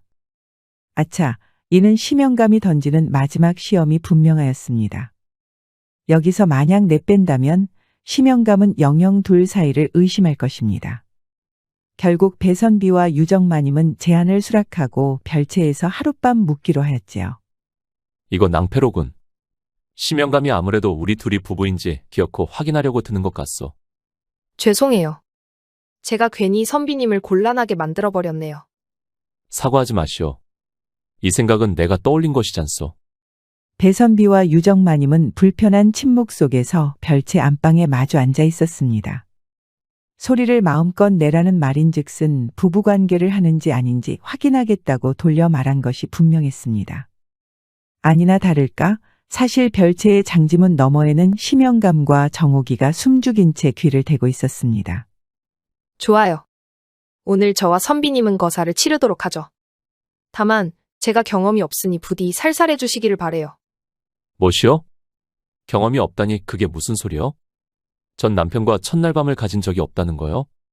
배선비가 놀라서 묻자 유정마님은 부끄러운지 얼굴을 푹 숙이고 귀까지 빨개졌습니다. 그렇습니다. 유정마님은 지금까지 첫날 밤을 가져본 적이 없는 수처녀였던 것이죠. 전 남편은 관계를 가질 수 없을 정도로 몸이 허약했기에 유정마님은 여지껏 순결을 지켜왔던 것입니다. 이에 배선비는 굳게 마음먹고 유정마님의 어깨에 손을 올렸습니다. 유정마님은 그런 배선비의 손길에 놀라 옅게 떨었습니다. 걱정 마시오. 나도 수충각이니 말이오. 그러니 우리 모두 처음이지만 함께 힘내서 행복해집시다. 몰라요, 정말. 유정마님은 그러면서 배선비의 품에 발악 안겼습니다. 이를 장지문의 손가락으로 구멍을 뚫어 지켜보던 심영감은 낮게 탄식하였습니다. 뭐라 한참을 떠들더니 거사가 시작되었으니까요. 아이고, 저놈 저거 얼굴은 기생오라비인 것이 아랫도리는 정말 괴물 같은 것을 달고 있구나. 이야, 저것 좀 보게. 이복의 정호가 보이느냐? 예, 나으리. 무슨 제 팔뚝만한 것이 들락날락거립니다요. 아이고, 저거 사람 잡겠습니다. 유정댁 저거 숨 넘어가는 것 아닙니까? 둘은 별채가 떠나가라 거창하게 소리를 내며 황홀한 시간을 보내고 있었습니다. 이를 지켜보는 심영감은 결국 인정할 수밖에 없었지요. 정말이지 누구보다도 금슬 좋은 부부가 따로 없었습니다. 유정마님은 그날 밤하늘에 뜬 수많은 별들을 보았습니다. 정말 이러다가 죽는 것이 아닐까 싶을 정도였습니다. 한순간에 극락을 수어 번 오가서야 다음날 해가 떴답니다. 별채에서 나는 소리가 어찌나 거창하였는지 이 소문은 삽시간에 마을에 퍼졌답니다. 이후 배선비는 무사히 고향으로 돌아갔고 정말로 유정마님과 혼약을 맺어서 부부의 연을 잇게 되었습니다. 그것뿐만이 아닙니다. 유정마님의 가르침에 배선비는 눈이 튀었는지 두 번째 과거 시험을 보아서 이번에는 수석으로 합격하여 벼슬자리도 받을 수 있었습니다. 그야말로 겹겹상가 아닐 수 없었네요. 배선비와 유정마님은 그렇게 행복하게 오래오래 깨가 아주 쏟아져서 넘치도록 살았답니다. 이심전심이었던 배선비와 유정마님은 결국 이렇게 행복한 결말을 맞이하게 되었습니다. 사람 인생사 세옹지 말하고 나쁜 일만 있으라는 법은 없네요. 우리 모두 좌절하지 말고 배선비처럼 항상 긍정적으로 미래를 개척해야겠습니다. 곧 다음 이야기가 재생됩니다. 잠시만 기다려주세요. 옛날 한양에서 한지 제지소를 운영하는 박대현이라는 사내가 살고 있었습니다. 이웃들에게 친절하고 예의도 발라서 모두들 박서방이라고 불렸지요. 그러던 어느 날 박서방의 제지소에서 큰 소란이 났습니다. 불이야, 불! 어서 물 가져오게! 박서방 큰일 났네. 제작소에 불이 났어. 박서방의 제지소에 불이 난 것입니다. 박서방은 머리가 아득해졌습니다. 제지소 창고 안에는 이번 달에 납품해야 할 한지 수천 장이 있었거든요. 박서방은 사방팔방 뛰어다니는 일꾼들과 함께 물과 모래를 퍼날라서 불이 난 제지소에 끼얹었습니다. 그러나 화마는 이미 걷잡을 수 없을 정도로 커져만 갔습니다. 매캐한 연기가 무럭무럭 피어나고 매서운 불길이 뱀의 혓바닥처럼 날름거렸습니다. 아이고, 이를 어쩌나. 이걸 어쩌면 좋아. 박서방, 이거 도저히 어찌할 도리가 없네. 어서 피하세. 이러다가는 박서방도 죽어. 우선 사람 목숨이 먼저 아니겠나? 정신 차리고 어서 나오게. 일꾼들은 울부짖는 박서방을 강제로 끌어내어 대피했습니다. 뒤늦게 사람들이 달려와서 불을 끄려고 했지만 소용없었습니다. 결국 제지소는 깡그리 타버리고 말았죠. 어찌나 불이 크게 났는지 한양에 있는 사람들이라면 모두 그 불길을 볼 수 있을 정도였답니다. 박서방은 잿더미가 되어버린 제지소 앞에 망연자실하게 주저앉았습니다. 하루아침에 알거지가 되어버리고 만 것이죠. 미안하게 되었네. 미안할 게 뭐가 있겠소. 품삯을 못 주어서 내가 미안하이. 그런 말 말게. 그래도 박서방이라면 분명 다시 일어날 수 있을 걸세. 함께 일했던 일꾼들은 모두 박서방을 안타까워하며 동정했으나 하나 둘 일거리를 찾아 떠나야 했습니다. 입에 풀칠은 하고 살아야 했으니까요. 허나 모두 슬픔에 빠진 박서방을 진심으로 안타까워하며 동정했습니다. 박서방은 평소 일꾼들에게 허물없이 친근하게 대하며 매우 잘 대접해줬기 때문입니다. 이복의 박서방. 가는 마당에 지금 이렇게 말하는 것이 무슨 소용이 있겠냐마는 아무래도 제지소의 난 불은 그저 단순한 사고가 아닌 것 같네. 그게 무슨 의미요? 불이 나기 전날 밤 제지소에 몰래 들어가는 수상한 자를 일봉이가 봤다고 하네. 그게 정말이요? 아, 글쎄 그렇다니까. 그렇지 일봉이? 아며, 내 눈으로 똑똑히 봤단게요. 그놈은 아무리 봐도 최신의 제지소에서 일하는 박첨지였수. 언제 제지소에 숨어 들어갔는지 한밤중에 살금살금 빠져나오다가 나한테 들켰거든. 급하게 붙잡으려고 했는데 어찌나 재빠른지 그만 놓치고 말았구려. 최도연은 박서방과 같이 앉이 제작소를 운영하는 경쟁 제지소였습니다. 호시탐탐 박서방의 사업을 노렸는데 이런 식으로 더러운 짓을 저질렀을 줄이야. 이에 박서방은 곧바로 관아에 최도연을 신고했습니다만 관아에서는 그런 최 씨의 혐의를 인정하지 않았습니다. 목격자가 있는데도 말이죠. 보니까 최 씨는 이미 관아에 높으신 양반들에게 뇌물을 잔뜩 먹여놓은 상태였죠. 박서방이 보는 앞에서 사또와 형님 아우하는데 얼마나 기가 막히던지 박서방은 어이가 없었습니다. 여기 범인을 보았다는 목격자가 분명히 있고 증거도 있는데 어찌 가만히 내버려 두는 거요. 다들 눈이 있으면 보시고 귀가 있으면 들어보시오. 에잇, 저놈 자식 건방지게 어디 어르신 앞에서 큰 소리냐. 당장 쫓아내거라. 억울한 박서방은 고래고래 소리를 지르며 항변했으나 결국 포졸들에게 붙잡혀 쫓겨나야 했습니다. 최 씨는 그런 박서방을 보며 낄낄거리며 비웃었답니다. 박서방의 순환은 거기서 끝나지 않았습니다.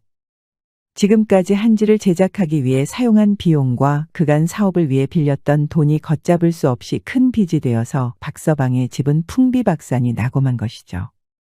이 탓에 박서방은 평민 신분을 박탈당하고 노비 신세가 되고 말았습니다. 아, 하늘도 무심하시지. 겹경사는커녕 어찌 이런 겹형사가 몰려 닥친단 말이냐. 노비가 된 박서방은 이 집 저 집 팔려다니며 허드렛 일이나 해야 했습니다. 하루아침에 어엿한 사업가에서 남의 집 하인이 되어버린 박서방의 처지는 그야말로 처참하기 이를 데 없었죠. 그리고 주인 대감들이 어찌나 박하게 구는지 박서방은 항상 구박을 받고 갖은 고초를 치러야 했습니다. 그 탓에 박서방은 잔뜩 위축된 나머지 아주 간단한 일도 제대로 하지 못하고 자주 실수를 저질렀습니다. 아니, 어디서 이렇게 늙어빠진 노비를 데려왔느냐? 이놈아, 썩 꺼져라! 저저저 얼빠진 놈 보게. 하여간 이렇게 쓸모없는 녀석은 내 난생 처음 보는구나. 그렇게 연거푸 쫓겨난 박서방은 정신 차리고 보니 자신에게 몹쓸 짓을 저지르고 뻔뻔하게 관아에서 풀려난 최신의 집에 들어와 있었죠. 아주 꼴이 좋아 박서방. 그간 떵떵거리고 사니까 아주 세상이 자네 것 같았지. 이봐라. 이제부터 우리 집 변소는 저놈이 도맡아서 청소할 게다. 평생 똥이나 푸면서 지내도록 해라. 최 씨는 그런 박서방의 처지를 비웃었습니다. 다른 노비들도 그런 박서방을 막대하며 밤이 되면 두들겨 패고 괴롭히기 일쑤였죠. 박서방은 그렇게 하루하루 지옥 같은 나날을 보내며 간신히 버티고 있었습니다. 허나 박서방은 생각했지요. 인생사 세옹지 마라 하여 나쁜 날이 있으면 언젠가 반드시 좋은 날이 올 것이라고 말입니다. 그래, 언젠가 볕들 날이 올 것이다. 나 박대현이는 이런 곳에서 포기하여 무너질 남자가 아니다. 박서방은 심지가 굳은 남자였습니다. 지금은 멸시받고 괴롭힘을 당할지언정 언젠가는 재기하여 다시 우뚝 설 기회가 올 것입니다. 기회가 올 때까지 버티고 버텨서 살아남기로 결심했습니다. 그렇게 악착같이 버티며 사는 박서방의 모습이 최 씨의 심기를 건드리기라도 한 걸까요? 최 씨는 어느 날 박서방을 마당에 불렀습니다. 이놈 박대현이. 안방에서 엽전 꾸러미가 사라졌는데 내 놈이 훔친 게지. 아니옵니다, 나으리. 제가 어찌 감히 물건을 훔치겠습니까? 저는 그저 집안 청소를 한 죄밖에 없습니다요. 이 뻔뻔한 놈 같으니. 이놈아, 물건을 훔칠 놈은 내 녀석밖에 없다. 이봐라, 저 손버릇 나쁜 머저리를 좀 손봐주거라. 최 씨가 명령하자 다른 머슴들이 박서방을 멍석에 돌돌 말아버렸습니다. 그리고 굵직한 몽둥이로 흠씬 떡매질을 해버렸죠. 박서방은 모진 매질에 버티다가 결국 혼절해버리고 말았습니다. 그런 모습에 최 씨는 툭 튀어나온 배를 두들기며 기뻐했습니다. 아주 보기 좋구나. 그래, 넝마꼴이 되었으니 길바닥에 던져버리거라. 이제 충분히 가지고 놀았느니라. 최 씨는 애초에 박서방의 처지를 비웃고 즐기기 위해 하인으로 받아들였던 것입니다. 어쩜 이렇게 성정이 못되고 비틀릴 수 있을까요? 죽은 사람처럼 실신한 박서방은 머슴들에게 이끌려 한양 길바닥에 버려지고 말았습니다. 박서방은 희미한 의식 속에서 서서히 숨이 끊어지고 있었습니다. 이대로 내버려 두면 필시 싸늘한 주검이 되겠지요. 그런데 말입니다. 하늘이 정말 무심하지는 않은가 봅니다. 길을 가던 한 아낙네가 정신을 잃고 쓰러진 박서방을 발견한 것입니다. 아이고 매, 이게 뭐시여? 아니, 이 양반은 박서방 아니여? 어쩌다가 이런 꼴이 된 거요? 이보쇼, 박서방. 박서방 정신 좀 차려보시오. 아낙은 박서방을 알아보고 탄식을 터뜨렸습니다. 아무리 불러도 대답이 없었고 뺨을 건드려도 죽은 듯이 기절해 있었죠. 콧구멍에 손가락을 대보니 숨은 간신히 쉬고는 있었습니다. 아낙은 그런 박서방을 보자 마음이 너무 아팠습니다. 마지막으로 봤을 때까지만 해도 이런 몰골은 아니었거든요. 아낙은 기절한 박서방을 낑낑거리며 끌고 어딘가로 데려갔습니다. 그리고 겨우 정신을 차린 박서방은 생판 처음 보는 장소에 있는 것을 발견했습니다. 다름 아닌 기생집이었죠. 여기가 도대체 어디입니까? 정신이 들었슈. 여긴 한양에서 제일 가는 기생집인 화월정이요. 내 길바닥에 쓰러져 있는 박서방을 보고 그냥 지나칠 수 없어서 데려왔지. 아니, 자네는 영수검엄 아닌가? 안악의 정체는 다름 아닌 영수검엄이었습니다. 한때 박서방의 제지소에서 일하던 직원 삼식이의 아내였죠. 그러요, 박서방. 당최 어쩌다가 그런 꼴로 거리에 쓰러져 있었던 거요? 아주 온갖 일들이 있었지. 제지소에 불이 나고 나서부터 온갖 일이 한꺼번에 다 터져서. 이제 나도 노비 신세라네. 박서방은 자초지종을 천천히 설명하였습니다. 영수검엄은 그런 박서방의 사연을 듣더니 닭똥 같은 눈물을 뚝뚝 흘렸지요. 영수검엄은 박서방에게 은혜를 많이 받은 사람 중 하나였습니다. 삼식이가 일을 하다가 크게 다쳤을 때 박서방이 직접 한약을 지어 보내주기도 하고 쉬고 있는 동안에도 삭슬 지불하여서 끼니 걱정을 하지 않게 해주었지요. 그래, 삼식이 그 친구는 잘 지내고 있나? 아주 팔팔하다 못해 난리여요. 제지소가 문을 닫고 이곳저곳 돌아다니며 일을 구하느라 고생은 좀 했는데 이제는 전화 바깥 양반이나 어느 정도 입에 풀칠은 하고 살고 있고만요. 그거 참 다행이구만. 네, 그렇게 갑자기 모두를 떠나보내게 하여 마음이 많이 안 좋았네. 그런 소리 마셔요. 그것보다 배고프지 않소? 네, 잠깐 나갔다 올 테니 얌전히 있으쇼. 영숙은 그러고 잠깐 나갔다가 뜨끈한 국밥을 상에 올려서 박서방에게 주었습니다. 박서방은 국밥을 보자마자 걸신 들린 듯이 먹어치웠습니다. 얼마 만에 먹는 고깃국일까요? 따끈한 음식이 뱃속에 들어가자 그제야 정신이 제대로 돌아오는 것 같았습니다. 그러면 박서방 거처는 어디 있는 거요? 거처는 무슨? 이제는 집도 재산도 없는 노비다 보니 또 다시 일자리를 찾으러 나가봐야 하지. 그러면 내가 여기 주인마님께 여쭤볼 테니까 박서방만 괜찮으면 같이 일하시구랴. 정말이요? 자네가 부처가 아니면 무엇이겠나? 정말 그래만 주면 내 이 은혜는 꼭 갚겠네. 은혜를 갚을 게 뭐가 이슈? 지금 내가 박서방에게 갚고 있는 거요. 걱정하덜 말고 일단 누워서 좀 더 쉬구랴. 영숙어멈은 그렇게 말하고 방을 나갔습니다. 비록 기생집에서 일하는 처지가 되겠지만 박서방에게는 가릴 형편이 아니었지요. 오히려 어둠 속에서 한 줄기 빛을 찾은 듯한 기분이 들었습니다. 무엇보다 배도 부르고 등도 따뜻하니 잠이 솔솔 와서 기절하듯 잠들었습니다. 그러고 다음날 이른 아침 영숙어멈이 박서방을 깨웠습니다. 내 주인마님께 잘 말씀드려 놨슈. 이제부터 여기 기생집 화월정에서 머슴일을 하면 되어요. 정말 고맙네. 내 뭐든 할 테니 시켜만 주게. 일은 찬찬히 익히면 되고 박서방이면 금방 할 거요. 그것보다 우리 주인마님에게 아침 인사드리러 가요. 영숙어멈은 박서방을 데리고 주인마님을 만나러 갔지요. 화월정은 대감집 못지않게 으리으리한 기와집이었습니다. 박서방도 한때 한양에서 방귀 좀 뀌던 사람이었지만 이렇게 호화롭고 넓은 기와집은 본 적이 없었습니다. 마당을 가로질러 한참을 가서야 안방 앞에 다다랐지요. 여기에요. 주인마님 조남은 다연마님이니 단디 기억해요. 알겠소. 내 영숙어멈 안 부끄럽게 잘하리다. 영숙어멈은 크게 인사를 하고 조심스럽게 문을 열었습니다. 문을 열자 향기로운 꽃향이 코끝을 간지럽혔고 화려한 비단 천막이 천장을 장식하고 있었죠.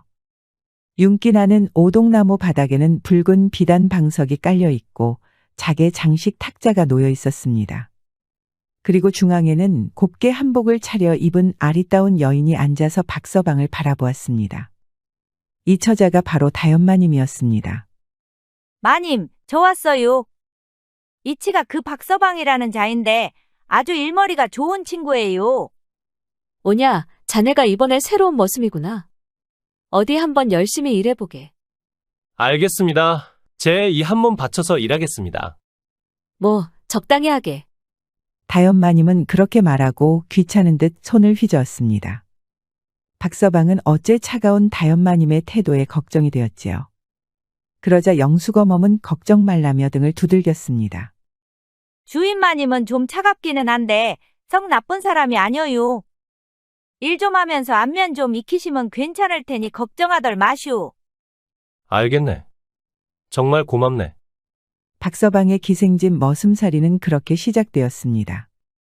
기생집에서 일하다 보니 정말 평생 볼 아리따운 처자들은 이곳에서 다 보게 되었습니다.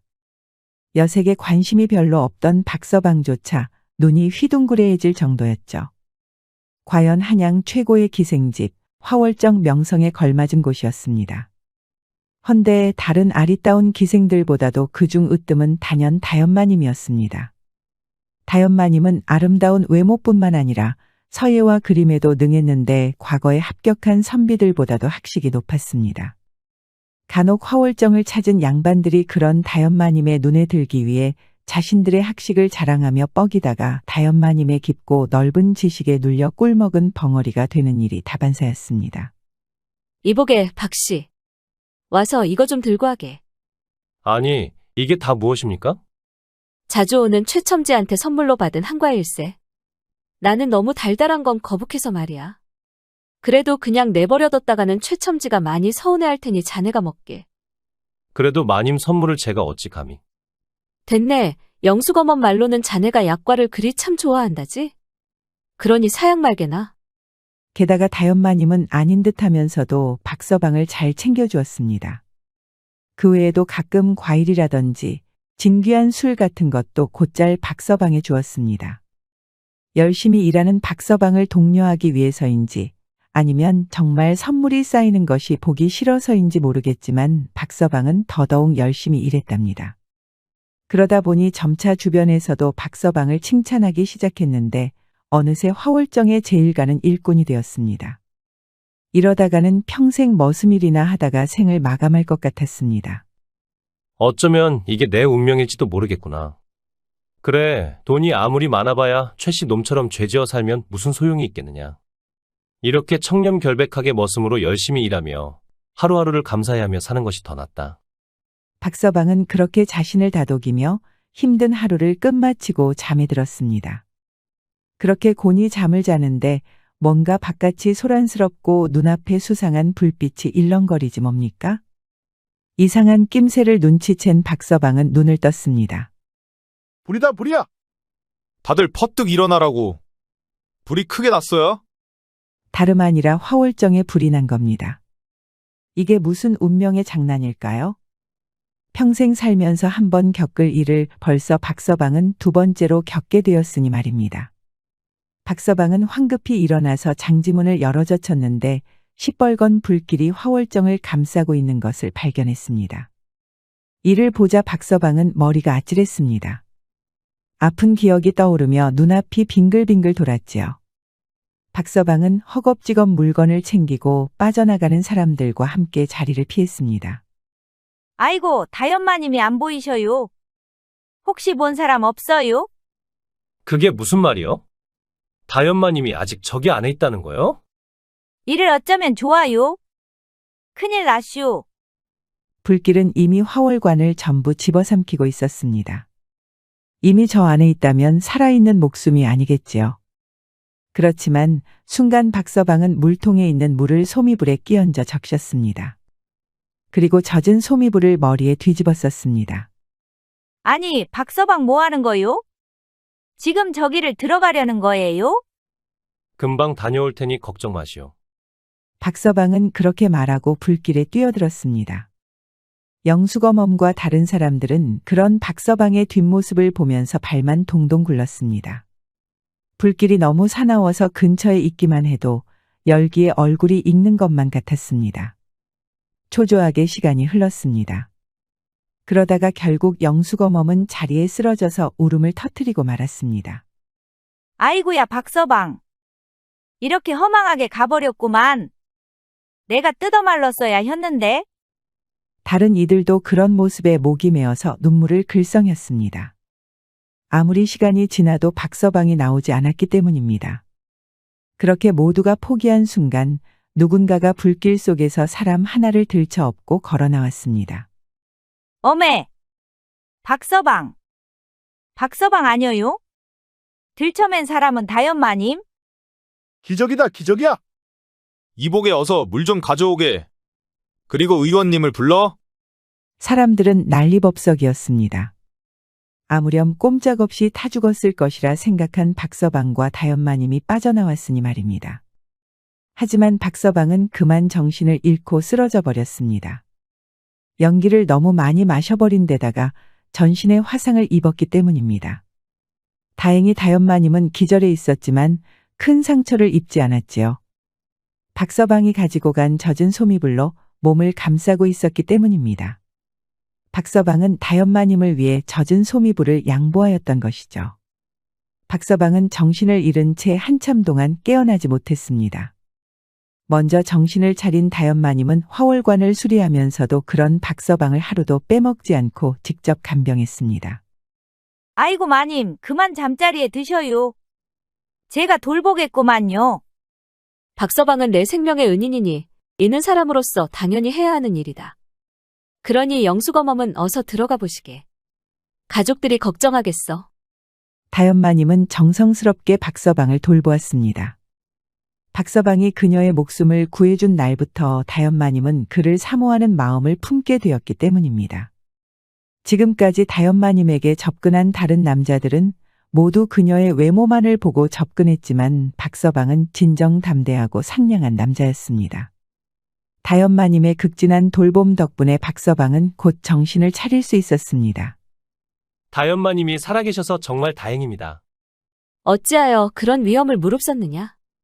자칫하다가는 내가 죽을 뻔했지 않았느냐? 저는 이미 화마로 소중한 것을 잃었습니다. 2번이나 같은 사고로 소중한 것을 잃고 싶지 않습니다. 박서방은 붕대를 칭칭 감은 얼굴로 활짝 웃었습니다. 이에 다연마님은 눈물을 흘리며 박서방의 얼굴을 바라봤습니다. 박서방은 크게 다치고 화상 자국이 남았지만 그 어느 때보다 기분이 좋아 보였습니다. 다연마님은 그런 박서방의 품에 조심스럽게 안겼습니다. 그리고 애틋한 시선을 교환하였고 서서히 입을 맞추었지요.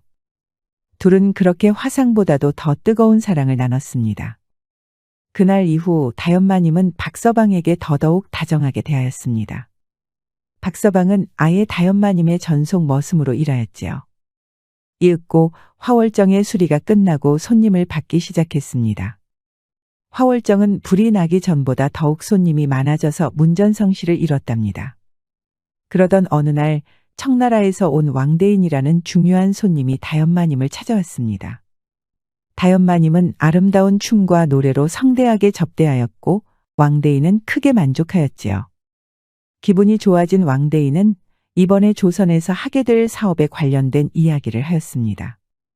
바로 청나라의 인기 소설을 조선에 수입하여 책을 엮어서 파는 사업이었지요. 그런데 왕대인은 현재 큰 고민에 빠져 있었는데 조선에는 쓸만한 종이를 찾기 정말 어렵다는 겁니다.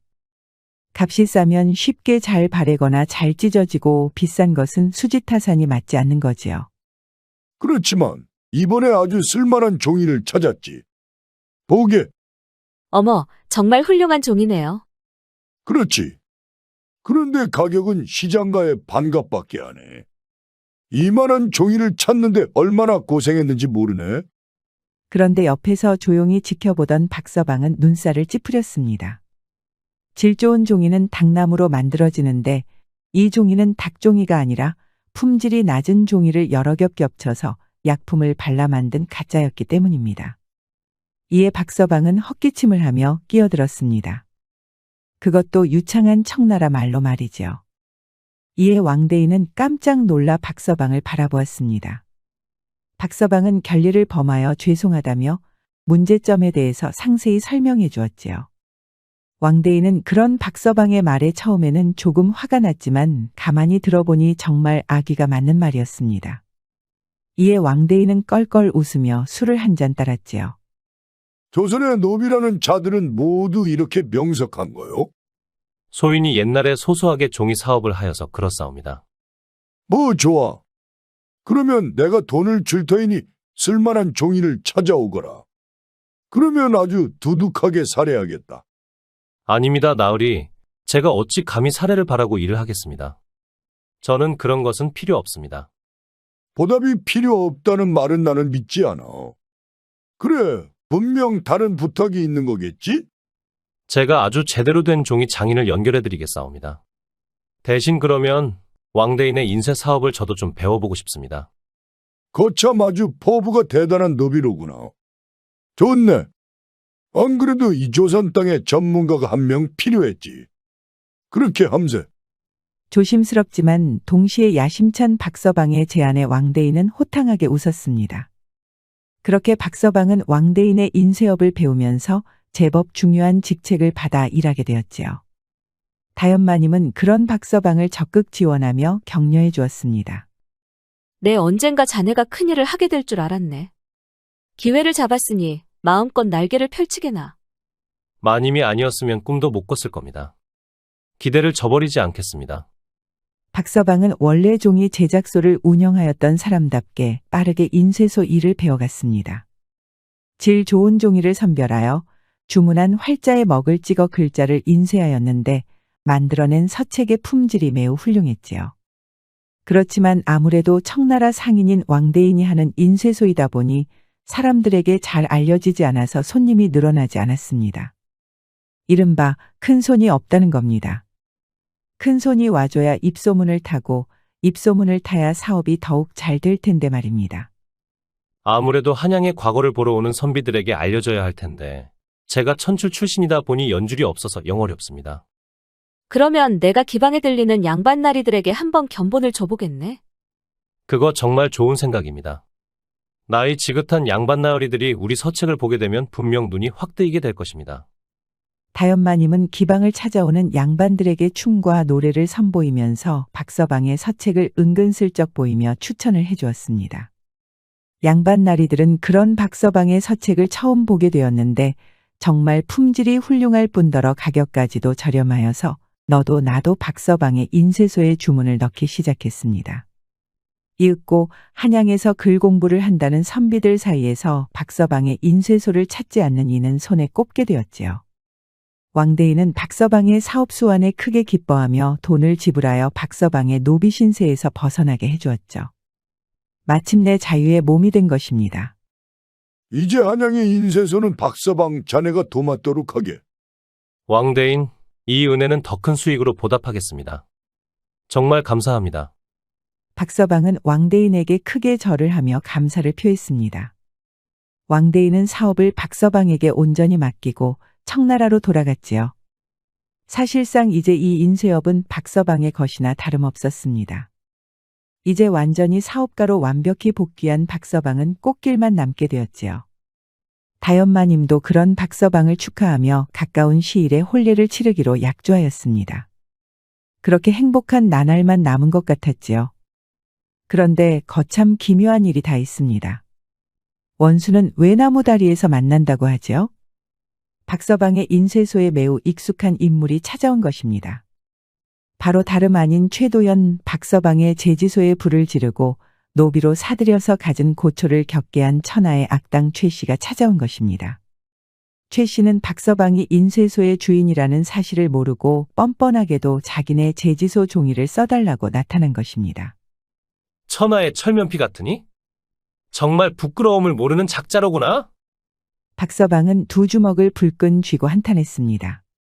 하지만 돌이켜 생각해보면 이는 지금까지의 빚을 안 갚음할 절호의 기회였지요. 박서방은 자기 대신 다른 직원을 시켜서 최 씨와 만나게 하였습니다. 그리고는 흔쾌히 거래를 승낙하라고 일렀지요. 좋소. 그러면 달에 5,000장을 납품하기로 하지요. 알겠소. 여기 선수금을 드리지요. 대리로 참석한 직원은 묵직한 엽전 뭉치를 내밀었습니다. 최 씨는 엽전 뭉치를 보자 희낙낙하며 넙죽 돈을 받아갔답니다. 그리고 박서방은 잠자코 최 씨의 종이가 오기를 기다렸습니다. 그리고 며칠 후 예고대로 최 씨 제지소의 종이가 도착했습니다. 박서방은 마음을 차분히 가라앉히고 종이를 살펴보았습니다. 그런데 역시나 애당초 계약했던 종이보다 훨씬 품질이 떨어졌습니다. 게다가 원료도 대나무로 만든 저질 종이었지요. 내 이미 알아봤다? 허나 이번에는 쉽게 넘어가지 않을 것이다. 최 씨. 박서방은 곧바로 계약을 파기하고 최 씨가 사기를 쳤다고 관아에 신고를 했습니다. 최 씨는 그런 박서방의 신고에 코웃음을 쳤습니다. 어차피 관아에 있는 사또와는 형님아우하는 사이였기에 이번에도 유유히 빠져나갈 것이라고 확신했기 때문입니다. 그러나 이번에 박서방은 예전 박서방이 아니었습니다. 서책을 판매하면서 양반 자제들과 친해진 박서방은 사원부와도 연줄이 다 있었습니다. 이번에는 사또가 아니라 사원부가 직접 출동하여 최 씨의 비리를 낱낱이 밝혀내었습니다. 결국 최 씨는 물론이고 최 씨의 뇌물을 받으며 편향된 재판을 내린 사또도 줄줄이 사탕으로 엮여서 끌려가고 말았답니다. 박서방은 이후 무탈하게 다연마님과 혼약을 맺게 되었지요. 어려운 시기를 꿋꿋하게 견디어 마침내 성공하게 된 박서방은 아리따운 다연마님뿐만 아니라 성공까지 거머쥐게 되었습니다. 인생사 세옹지마의 호사다마라고 옛말에도 있듯이 우리 모두 어려운 고난이 있을지라도 좌절하지 말고 다시금 꿋꿋하게 살아가야겠습니다. 우리 이야기가 여러분들에게 조금이나마 재미를 선사할 수 있기를 바랍니다. 다른 재미있는 영상도 많으니 즐겁게 봐주세요. 그럼 여러분 모두 행복하고 즐거운 시간 되세요.